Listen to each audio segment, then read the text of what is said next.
जालन्यातील अग्निमिशन दलाच्या निजामकालीन इमारतीचे छत कोसळल्याची घटना घडली आहे। यात एक कर्मचारी जखमी झाला आहे।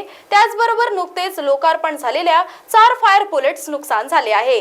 तसेच जालन्यातील अग्निमिशन दलाची ही इमारत निजामकालीन होती, ती पूर्ण जीर्ण अवस्थेत होती। त्यामुळे महापालिकेने बाजूलाच नवीन इमारतीचा काम सुरू केलं असून ते पूर्णही झाले आहे। पुढच्या काही दिवसात अग्निमिशन दल नवीन इमारतीत शिफ्ट होणार होते, मात्र त्याआधीच जुन्या इमारतीचे छत कोसळले आहे।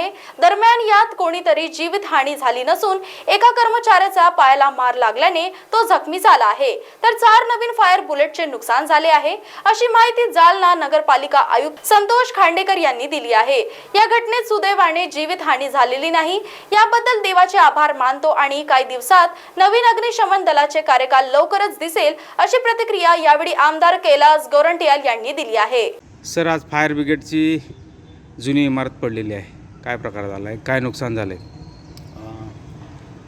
जेव्हा ही फायर सर्व्हिस राज्य शासनाकडून स्थानिक स्वराज्य संस्थांकडे देण्यात आली, म्हणजे 1980च्या आसपास, त्यावेळी या ठिकाणची पूर्ण जागा आणि फायर स्टेशन आपल्याकडे हस्तांतरित झालं होतं। त्यानंतर साधारणपणे 50 वर्षामध्ये ही जी इमारत होती, आपण तिला दुरुस्त डागडुजी केली, परंतु नवीन इमारत बांधता आली नाही आपल्याला कदाचित, त्यामुळे ती इमारत बरीच जीर्ण झाली होती।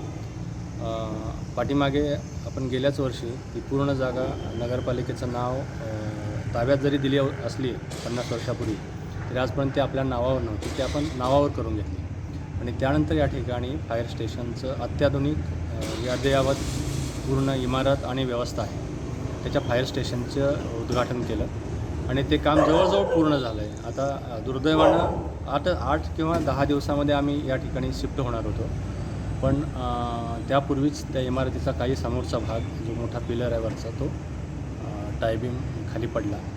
त्याच्यामुळे आपल्याला नवीनच काल 4 ज्या व्हेकल आल्या त्या बुलेट, ज्या जे क्विक रिस्पॉन्ससाठी आणि गावातल्या छोट्या गल्लीमधून जर आग लागली तर त्या ठिकाणी आग ॲड्रेस करण्यासाठी, तर त्याचं थोडंफार नुकसान झालं आणि एका कर्मचाऱ्याच्या पायाला थोडं खरचटलं आहे।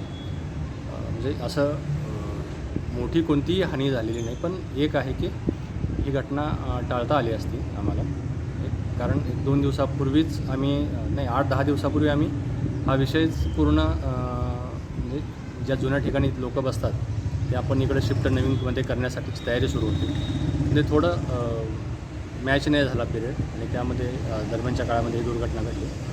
त्याच्यामध्ये असं फार काही मोठं नुकसान झालेलं नाही आणि कुणाला फार काही लागलेलं पण नाही, पण ॲक्च्युली ही इमारत आता आम्ही डिसमेंटल करून घेतो आणि नवीन इमारतीमध्ये 8-10 दिवसामध्ये आम्ही पूर्णपणे शिफ्ट करतो। काम पूर्ण झालं आहे आणि ज्या काही सुविधा आतल्या आहेत त्या सुविधा आम्ही आता हळूहळू एक निर्माण करतो। आपला हा फायर ब्रिगेड, हे बघा, नगरपालिका जेव्हा झाली, जालना नगरपालिका, त्याच्यानंतर 1983मध्ये फायर सर्व्हिसेस हा नगरपालिकेला प्रदान करण्यात आलं। तेव्हा हा बिल्डिंग, हा जे फायर ब्रिगेड आहे तेव्हा बांधला गेलेला आहे, म्हणजे आता त्याला कित्येक वर्ष झाले आणि आज न सांगता ते डिमॉलिश झालं आहे आणि सुदैवाने काही मनुष्यानी झाली नाही आहे। एक कर्मचाऱ्याला किरकोळ मार लागलेला आहे आणि एक प्रायव्हेट गाडी याचं नुकसान झालेलं आहे। आणि आज मला सांगताना आनंद होतं की नगराध्यक्ष संगीता असताना याचे नवीन बांधकाम आहे, त्याचं काम आता पूर्ण टप्प्यात आहे। हे डिमॉलिश करून आता मी या नवीन बिल्डिंगमध्ये शिफ्ट करणार आहे।